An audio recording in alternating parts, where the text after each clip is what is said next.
I think I was 8 years old when I found out. When I found out that my dad my dad wasn't biologically my dad, I guess. Um, so my mama dropped that bomb on me. My mama dropped that bomb on me. Thank you. And so I think that was when all of that happened, when she first dropped that bomb on me, and when I first found all of that out. Well, actually, right before I found that out, I used to find these letters. I used to find these letters, y'all, and it's so funny because me and my brother, he's incarcerated right now, but we used to talk about this all the time. So me and my brother would find this letter, right? And who we thought was like one of my mom's, one we thought was one of my mom's boyfriends, like one of our boyfriends was my whole biological daddy, right? So we used to find these letters in her drawer, and he lived with us for a little while, and then he went to jail or whatever. So he write letters from jail, and she would tell us that he was in school. So I know y'all can relate to that because I know y'all mamas was telling y'all somebody was in school and they wasn't in school, but we would read the front of the letter, so we already knew what was going on. But I was just waiting for her to come to me and tell me, and eventually she did. Hey, listeners, welcome back to part 2, the story behind the CEO podcast. And once again, I will be interviewing myself. We had so many questions that we had to break it up into more than one episode. So let's just jump right into it because last week was pretty good. Y'all asked some good questions, so we're going to get right back to it this week. What is the meaning behind your 3 businesses, or do you even have a meaning for any of your businesses? So since the photography was my first business, it wasn't a real meaning behind it. Now I have a whole lot of meaning behind it because it's something that I just fell in love with. But when I started that, it was more so of just understanding that I didn't want to work for nobody else. And that was something that was a skill that I had developed, and I wanted to monetize it. That was it behind the photography. Now I can't see myself not doing it. You know what I'm saying? The clothing brand behind that. So it goes back to what I was saying, like the last episode. Like if I want to do something, I'm just gonna do it. So I love to wear like t-shirts. Well, I like graphic tees and like tights and stuff. So I wanted to create my own line, but I didn't want graphic tees. So I wanted to create my own line of t-shirts that I could wear every day and be comfortable and, just not have to go all out every single day. So that's kind of where that came from. When I toyed with the idea of doing it, I didn't know what I wanted to basically name it, but I knew it had to represent some type of royalty, and it had to have a meaning behind it. So that's where the whole crown came from. The only thing about with the crown, I had to go back and break down the meaning of crown. So I think one of my friends, when I brought the idea to her, like the name and stuff like that, she asked me what it meant, and I really couldn't tell her. I just know that I wanted to create something. So that's when I went back and developed the whole kingdom rises and overcomes world negativity to embrace destiny. And that's what crown now stands for. And again, that was just me wanting to do something and running with it. So that was the meaning behind that. The meaning behind my podcast. So in September of what's last year, 21? September of 21, Hurricane Ida hit here in Louisiana. So we evacuated, and we evacuated for quite some time. So what happened with that was, because of my photography, I had already had the month of September booked up. So because that's a local business and everybody here was affected by the same thing, I decided to go ahead and refund half of, either allow them to do a refund or reschedule their appointment. So I ended up refunding half of my September, basically. And although it didn't hurt me financially, it hurt my feelings. So I never ever wanted to do that again. So I was basically like, okay, I need to create something to where I don't have to give back half of the month of September because we all been displaced for 20 something days at a time. So I toyed with the idea of doing a podcast like a couple of years back, but then I let it go. I never even looked further into it. It was literally like, oh, I want to do a podcast. And then I didn't do anything about it. So I was sitting on the toilet, y'all, in a hotel, because again, we evacuating.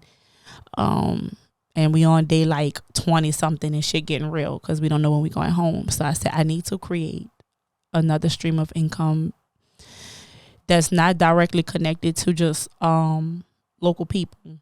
So that way, no matter where I'm at, my business can still run. I don't have to shut my business down for 2 months, and I don't have to give anybody any money back. I sit on the toilet and I start scrolling on social media. Because, you know, anytime you think about something or you say something, you know, you open your phone and it's right there on social media. So I do that. What pops up? David Shands Launch a Podcast Challenge. So if anybody know me, y'all already know I follow Dave super heavy anyway, even before all of this. And so I didn't wait. I just made the decision to join the Launch a Podcast Challenge and launch my podcast. That was it. Because I knew it was something that's going to be way, way bigger than what I could ever imagine. So I'm just waiting on that time. This episode is sponsored by the one and only CrownMeCollections.com. Kingdom rises and overcomes world negativity to embrace destiny. If that's the brand you can stand behind, then shop with us. www.crownmecollections.com or visit our Instagram page and click the link in the bio at Crown Me Collections LLC. What's next? What are the qualities of a successful entrepreneur? Discipline. Being disciplined, being consistent. Like I was saying, not taking things personal. Being a great leader. Being able to listen and never stop being a student. So if you're not teachable, if you're not coachable, because you don't know everything, then it's gonna be real hard for that to work. But you have to be extremely consistent. You have to be very disciplined with what you're doing. And you have to have tunnel vision at some point because you have to get the job done. If nothing else, you have to get the job done. So how many days do you work on? Every day. How many days do I do what? Go ahead. You work every day. How many hours do you work a day? I can't put a cap on how many hours I work per day. It just depends on what kind of day I'm having. So one day might be, I think it was yesterday, a day before, I literally just created content the whole day. Now I'm not going to use it all in one day. I use it over a week's time. But that was literally it. Like, they be like, what you doing? Making TikTok videos, doing shit to post, like creating content. So it don't feel like work. It just feel like I just be chilling. I just be doing stuff. Some days it's editing all day. Some days it's emails and phone calls and dealing with like the back end and the paperwork of a lot of stuff. So it just kind of depends. It can go from me working 1 hour a day because I don't feel like it, or me working all day because like I'm got to meet deadlines and things got to get done. So you don't have a typical. Do I have a routine? Like, yeah. Nope. I know you think you have a routine. But Not yes and no. So I say nope because every day it's like I don't say, okay, Monday I'm working on this, Tuesday I don't say Monday I'm working on my podcast, Tuesday I'm working on my photography, Thursday I'm working on X, Y, and Z. It's more like, what does my attention need to be today? So if my attention needs to be here because we have deadlines, then this is what I need to be doing. If my attention, but that goes back to what I said, making sure I have a team set in place so that so I don't have to do all of those different things on a daily basis. It's just all kind of became a part of my daily routine. So I think at this point, it don't even bother me. So what are your fears? within the business, within Feeling. entrepreneurship? Girl, going back to work. That's my biggest fear, child. Going back to work, and that's what keeps me going. Cause I ain't going back. You hear me? So, I'm pretty fearless when it comes down to a lot of things, but I don't ever want to go back to a 9 to 5. I want to have full control over everything that I'm doing every single time. So I would say that's really the only thing. Do you have a most like satisfying moment within this whole journey? Um, the most satisfying moment. Are we talking about like over the course of a year? Are we talking about overall? Overall, just within all of the businesses you've created, everything that you've accomplished, is there just like this most satisfying thing that you've ever accomplished? I won't say it's the most satisfying thing. I would say I have satisfying moments. So it's always different. It's always something different that just gives me a little tingle. You know what I'm saying? It can be something like as small as being in a room with a bunch of multimillionaires and being able to ask questions. That's so satisfying to me because I get to pick their brain. I get to sit right in front of them, not on Instagram, not on this, not on that. I get to sit in front of you and have a conversation with you. I think that's what does it for me. And doing those kind of things keep me on a natural high because it lets me know that I'm doing the right thing, I'm moving in the right direction, and that I'm growing. So that's really got to be it for me. Like, yay. Do you have like a go-to person that you say, okay, this is what I want to do, or like when I'm trying to start new things? When you're trying to start new things, if you have issues, problems, thoughts, or anything, do you just have like a go-to individual that you feel like? Besides me calling you saying how this sound? Like besides me calling you saying how this sound, not really a go-to person. I try to find a mentor in whatever field I'm in. A mentor or in one case, one of my really good friends who's mastering the clothing brand business. If it's something dealing with that, I will pick up the phone and call them and, ask them what you think, send them a design and say, how does look? You think I went overboard on that or something like that? It has to be somebody directly in that field. It can't always be like a random person. You know what I'm saying? So you do have multiple mentors. I do have multiple mentors, and then I do have friends that are, like I said, that are doing the same thing that I'm doing. We're in the same lane, so I can be able to bounce ideas off of them. So I know in a previous episode, we asked you, who is Sade? And you gave us a little bit about who Sade was. But being that it's a Q&A and everybody really wants to know who you are, we want to know about little Sade. Girl, before I was fine. Yeah, before you came out fine. But little Sade who turned into big ball Sade, all the stuff in between, we want to know, who are you? So basically, y'all want me to take it back to 86. Take it back to 86. Let's go. So y'all want me to take it back to 86. So Lil Me, I was born originally in Valley, Louisiana, in the country, y'all, right outside of New Orleans. That's Little Me. I spent a good bit of my childhood there with my siblings and my parents, and Jesus. So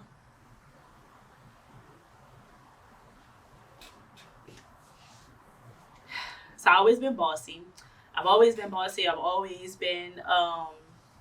like I said, a natural born leader. I was my mama's first child, so I think it was just natural. That's just the way it is. That's Little Me. I've been a firecracker. My mama was a firecracker. When I say a firecracker, I mean not be me popping off and stuff like that.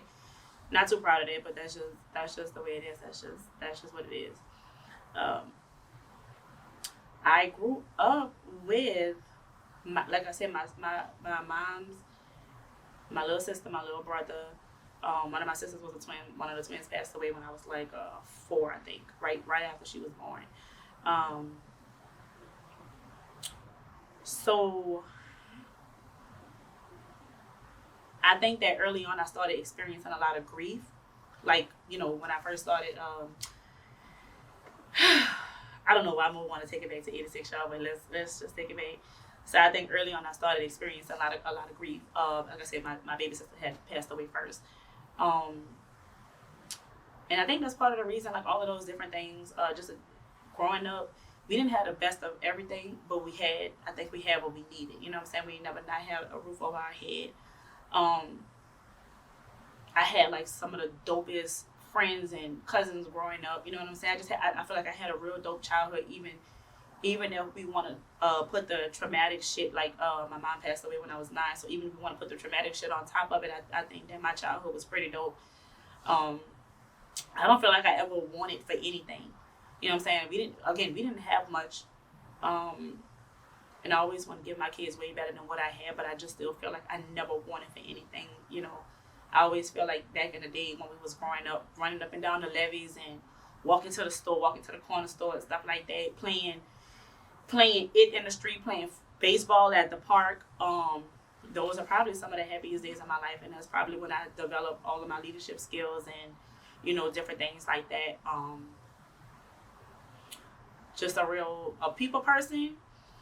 I think I've been a people person my whole life up until like recently. I'm still a people person, but you know, I'm a little more now. But that was pretty much me just enjoying my childhood and enjoying all the things that were around me, enjoying the people that were around me. I've always enjoyed the people that were around me. I think that's why I still have such a strong support system.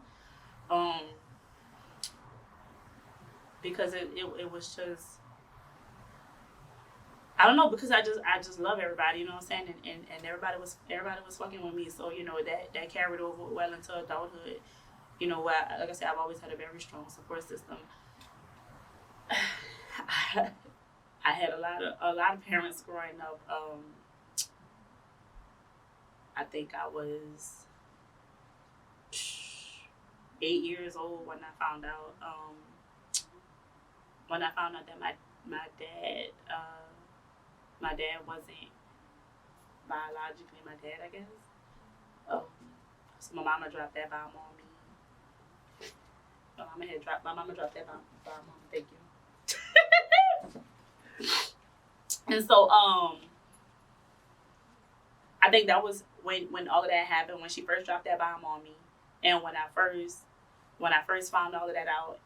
Well, actually, right before I found that out, I used to find these letters. I used to find these letters, y'all, and it's so funny because me and my brother, he's incarcerated right now, but we used to talk about this all the time. So me and my brother would find this letter, right?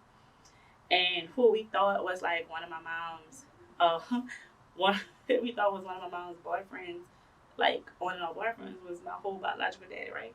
So we used to find these letters in her drawer, and he lived with us for a little while, and then he went to jail or whatever. So he write letters from jail, and she would tell us that he was in school. So I know y'all can relate to that because I know y'all mamas was telling y'all somebody was in school and they wasn't in school, but you know, we would read the front of the letter, so we already knew what was going on. But I was just waiting for her to come to me and tell me, and eventually she did. And I think thinking back on that kind of stuff, her and I always had a very open dialogue, and I think I don't know if that was the only time she ever lied to me. Well, not lied, but like just didn't tell me what was going on right up front. But I feel like she was real with me in the end. You know, when she felt like she could be, and I carry